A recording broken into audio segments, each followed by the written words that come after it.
everyone, today we are going to see Mahabharata episode 6 Swayamvara of Three Beautiful Daughters.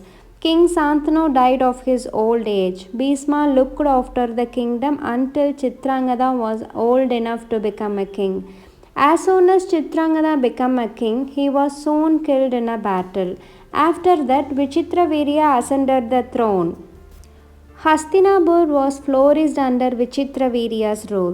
During that time, the king of Kashi announced the Swayamvara of his three beautiful daughters Amba, Ambika and Ambalika. Bheeshma decided to attend the ceremony to find a bride for Vichitravirya and went to Kashi. Many princes and kings from all over the country had assembled for the Swayamvara and were waiting in a large hall in the palace. When they saw Bheeshma walk in, they began to mock at him.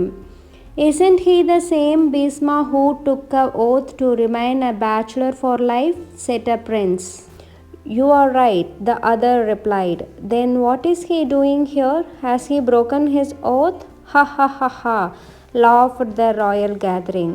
Bheeshma seemed to sway from his oath since the princesses are so beautiful.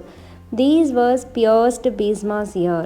He became angry and captured all the three Amba, Ambika and Ambalika. "King Vichitravirya will wed all three princesses," he announced. "I am taking them to Hastinapur. If anyone has any objection, he will have to fight with me." The other kings were angry. They attacked Bheeshma, but Bheeshma defeated them all, including King Salva, whom Amba secretly loved. Bheeshma then took the three princesses with him to Hastinapur. Amba had already given her heart to King Salva and could not forget him. She went up to Bheeshma and said, "O fair-minded son of Ganga, I have no one else but King Salva on my mind. Is it not inappropriate to force me to marry against my wish?" Bheeshma realized his mistake and sent Amba to King Salva. However, Amba was in for a shock when she met King Salva. "You have been won by Bheeshma," said Salva. "I can't accept you. It is better that you can return to him." Sad and disgraced, Amba returned to Hastinapur and asked Bheeshma to marry her. But Bheeshma would not break his pledge. He requested Vichitravirya to marry her, but he declined, saying, "How can I marry someone who loves another?"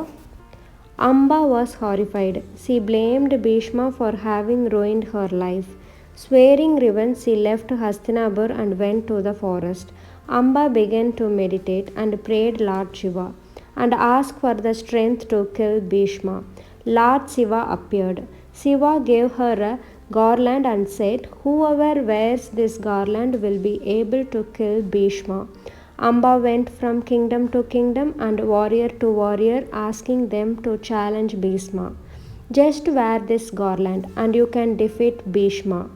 But even the bravest of the warriors did not dare challenge Bheeshma. Finally, Amba reached Panchala, the kingdom of King Drupada. But here too she could not find a warrior brave enough to challenge and defeat Bheeshma.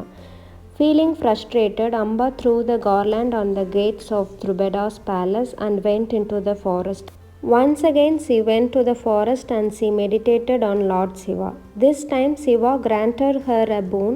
"Amba, you shall kill Bheeshma yourself, but in your next birth." Amba was desperate to take her revenge.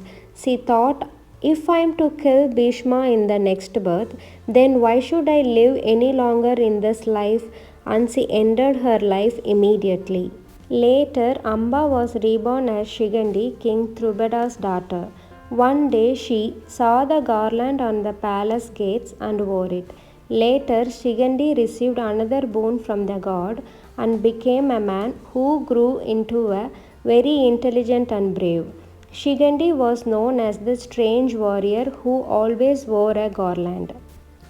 Meanwhile, in Hastinapur, in a grand ceremony, Vichitravirya wedded Ambika and Ambalika. But soon after that, he was killed in a wild battle. His two wives sank into depression. By this, the episode ends. Let's see in the next episode. Subscribe to see the interesting part in the next video. Thank you.